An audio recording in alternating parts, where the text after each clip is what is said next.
अस्सलाम वालेकुम नाज़रीन मोहतरम, एक खुशी वीडियो लेकर हम आपकी खिदमत में हाजिर। मैं हूँ आपका मेज़बान शेख बशीर। जैसा कि आप जानते हैं कि गवर्नमेंट स्कूलों में मयारी तालीम के साथ साथ अब मेडिकल चेकअप भी किया जाता है डायरेक्टोरेट ऑफ हेल्थ सर्विसेज की जानिब से वक्तन फ़वक्तन। क्या अगराज़ व मकासद है, मजीद जानने के लिए हम कोशिश करेंगे। हमारे साथ इस वक्त बनफ्स नफीस मौजूद हैं, इस स्कूल में आज आए हुए हैं डॉक्टर ज़फ़र साहब। जी डॉक्टर ज़फ़र साहब, क्या अगराज़ व मकासद हैं जो आप स्कूलों में आते हैं महीने में, कभी एक बार, कभी 2 बार, कभी 2 महीने में, आप बताइए। अस्सलामु अलैकुम वरहमतुल्लाहि वबरकातुहू। मेरा नाम डॉक्टर ज़फ़र है। मैं हेल्थ डिपार्टमेंट से यहाँ आता हूँ और हमारी ये एक स्कीम है हेल्थ डिपार्टमेंट में जिसका नाम RBSK है। जिसका RBSK का मतलब है राष्ट्रीय बाल स्वास्थ्य कार्यक्रम। इसका मतलब है child health and early intervention. अगर हम उर्दू में बोले तो इसका मतलब है कि अगर कोई बच्चा है, अगर उसको कोई बीमारी है बचपन में, तो उसको रूल आउट करना, उसको देखना, ताकि उसको वो बीमारी बढ़े ना, आगे उसको वो बीमारी कोई ऐसी ना लाहक हो कि जिससे वो कल को उसमें कोई कमी या कोई कमजोरी या कोई डिसेबिलिटी रहे। ठीक है।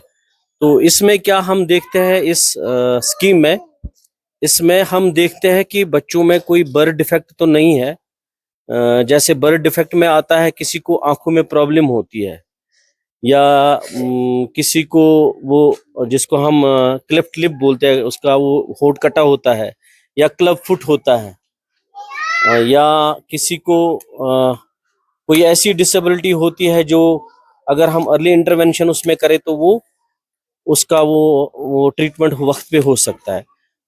तो बर्थ डिफेक्ट के बाद हम डिजीजेस देखते हैं। डिजीज में डेंटल कैविटेशन हम देखते हैं, कैरीज देखते हैं, या ओटाइट्स मीडिया। अगर किसी को, जैसे मैं आपको एक 2-3 मिसालें दूंगा इसमें। अगर डेंटल कैविटेशन जिसको हम दांतों में देखते हैं कि सुराख हुए होते हैं, अगर वो बहुत देर तक रहता है बच्चों में, तो उससे उनको आगे जो बाकी दांत होते हैं वो भी खराब होते हैं। दूसरा, उनका स्टोमक भी फिर उससे खराब होता है। डिजीज के बाद इसमें आता है डिफिशियंसीज। डिफिशियंसीज में हम देखते हैं किसी को एनीमिक तो नहीं है, विटामिन डिफिशियंसी तो नहीं है, जिसकी वजह से एनीमिक अगर बच्चा रहेगा तो उसको ओब्वियसली प्रॉब्लम हो जाएगी। विटामिन डिफिशियंसी, क्योंकि आपको पता है फॉरफ्लंगड एरिया है, डिफिशियंसी, उनको कैल्शियम उतना, ये डाइट उतना नहीं मिलता है।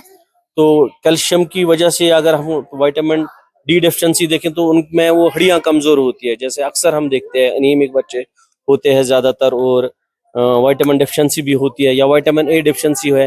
विटामिन A डिफिशियंसी की वजह से बच्चों में रोशनी कम हो जाती है। तो वो पहले अर्ली इंटरवेंशन अगर उनका हो जाएगा, आगे जाके उनको वो दिक्कत ना रहे। इसीलिए ये चीजें हैं, ये 4D जो है, डिफिशियंसीज, डिफेक्ट्स ऑफ बर्थ, या डिजीज, या डेवलपमेंटल डिले। डेवलपमेंटल डिले में हम देखते हैं सर, हमने बहुत ऐसे बच्चे भी देखे हैं जिनको स्पीच डिसऑर्डर था। मतलब अगर बच्चा 6 साल का है, 5 साल का है, या 7 साल का है, या 8 साल का है, 10-12, इसमें हमारा एज ग्रुप आता है 0 to 18 ईयर्स। तो इसमें अगर किसी को स्पीच की प्रॉब्लम हो जाती है, वक्त पे अगर उसको हम सर डायग्नोज करते हैं, तो उसको स्पीच थेरेपी मिलने से उसको वो स्पीच बिल्कुल ठीक हो जाता है। हाँ जी जी। तो डिवॉर्मिंग जो है, तो वो तो हम साल में 2 बार करते हैं। तो मैं आप बच्चों को भी जरूरी बोलता हूँ कि इसमें पहले मैं आपको बोलूंगा, मोटी मोटी बात है, बच्चों मेरी तरफ ध्यान दो। आप इसमें डिवर्मिंग में हमें कॉन्सेप्ट है कि इसमें कोई परहेज करना होता है। कीड़ों की दवा, डिवर्मिंग हम बोलते हैं कीड़ों की दवाई को देना, ठीक है, या तो आम दवा बना अच्छुन कहीं परहेज आसान, ठीक है।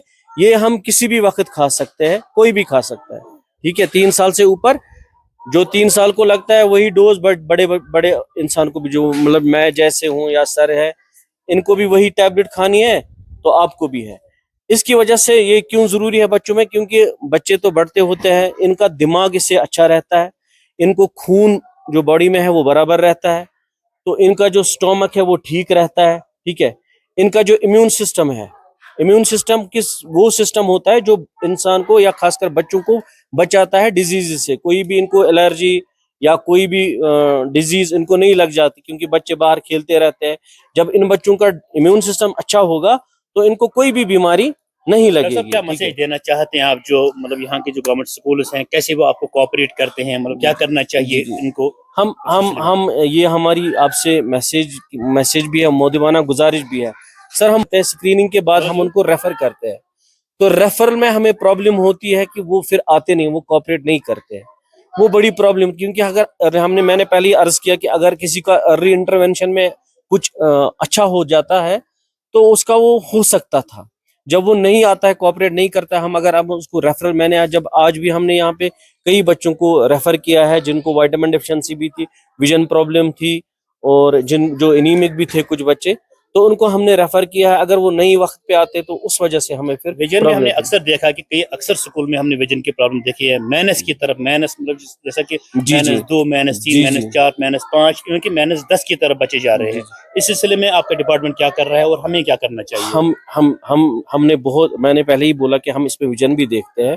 विजन में अगर आपको लगता है कि विजन में किसी को प्रॉब्लम, आप इसमें बहुत सारी स्कीमें आजकल जो गवर्नमेंट ऑफ इंडिया की है जो इन बच्चों को टैकल करती है, जिसमें इनको फ्री स्पेक्टिकल्स मिलते हैं, इनका फ्री चेकअप होता है, जो भी इनमें टेस्ट वगैरह जो भी होता है, रिफ्रैक्शन जो भी होता है वो फ्री होता है। विजन ज्यादा खराब इसी से होता है क्योंकि बच्चों ने आज ज्यादा लिया है मोबाइल, टीवी। हम बच्चों को और जहां भी जाते हैं बच्चों को यही अवेयर करते हैं कि ज्यादा मोबाइल के साथ ना बैठे, ज्यादा टीवी ना देखे, ठीक है। जो ये बहुत गंदी चीज है जिनकी वजह से विजन हमारा खराब हो जाता है, बच्चों का खराब। इनको अभी पता नहीं चलता है कि हमारा विजन क्या होता है क्या नहीं होता है। जब ये बड़े होते हैं तो ये खुद बोलते हैं कि नहीं, हमारी विजन में कोई प्रॉब्लम है। क्या मैसेज देना चाहते हैं हम डॉक्टर जफर साहब आखिर में, मतलब बच्चों को, वालिदैन को, स्कूलों को क्या मैसेज है? हमारी मैसेज यही है कि हमारे साथ भी कोऑपरेट करे और अपने सेहत का भी ख्याल रखे। वालिदैन को हम बोलते हैं कि अगर उनके बच्चों को कोई लगता है, वो अपने बच्चों को उस स्कूल में इतना बोले कि हमें ऐसे ऐसे बच्चों को प्रॉब्लम है। आपसे गुजारिश है कि अगर किसी भी बच्चे को, आपको मैंने बोला कि हम 4 डीज देखते हैं, अगर आपको इन डीज में कोई भी लगता है कि हमारे बच्चों को कोई प्रॉब्लम है, आप उस वक्त हमें राब्ता कीजिए। हम उन बच्चों को मतलब स्क्रीन करेंगे, उनको फॉरवर्ड हम रेफर करेंगे ताकि उनको कोई प्रॉब्लम ना हो। वालिदैन से यही गुजारिश है कि अगर उनको हम यहाँ से किसी बच्चे को रेफरल फॉर्म देते हैं कि उसको हम रेफर करते हैं, वो इसको ना देखे कि शायद कोई कागज है ऐसे ही, वो इसको देखे। हम उनको फ्री सर्विस देते हैं। यहाँ से जिस हॉस्पिटल में भी हम भेजते हैं, अपनी गाड़ी देते हैं, वहां से भी वापस लाते हैं। वो इस फॉर्म को अकॉर्डिंगली देखे कि हमें आपसे भी राब्ता करे कि अगर ये हमें किसी ने दिया है तो ये कहाँ लेना है, क्या करना है इसका। उनसे ये गुजारिश है। बाकी जंक फूड ना खाए, हम बच्चों को जहां भी जाते हैं जंक फूड ना खाए। इससे आपका एपेटाइट जो है, जो आपकी भूख है, कोई फायदा नहीं है। वो आपको कमजोर होती है, जिससे आप अच्छी चीजें नहीं खा पाते हो। इसमें खाली टेस्ट इधर है क्योंकि हर एक ये इसमें टेस्ट बड होता है कहाँ पे, जुबान पे ही, खाली इधर टेस्ट है, बाकी ये सारा जहर है। इसमें बहुत सारे साइड इफेक्ट है, जैसे कि आपको भूख इससे बहुत कम लगती है, आपके टेस्ट बड्स खराब हो जाते हैं, आपको टेस्ट का पता नहीं चलता है, सिर्फ आप वही चीजें फिर खाते हो जो गलत चीजें है। जिससे आपको फायदा मिलेगा वो आप नहीं खाते हो। आपको फ्रूट्स में इंटरेस्ट नहीं रहती है, आपको खाने में इंटरेस्ट नहीं रहती है, अच्छी चीजों में आपको इंटरेस्ट नहीं रहती है। जो भी जंक फूड है वो आप अवॉइड करो। जो आपका घर में जो आपको मिलता है, जैसे फ्रूट्स है, ये आपको घर में खाना मिलता है वो खाया कीजिए, या आपको मिड डे मिलता है वो यहाँ पे मिड डे मिलता है वो खाया करो, वो आपके लिए हेल्दी डाइट है, ठीक है, वो खाया करो। जंक फूड बहुत अवॉइड करो। बहुत बहुत शुक्रिया, थैंक यू। बहुत बहुत शुक्रिया। अब जिन्होंने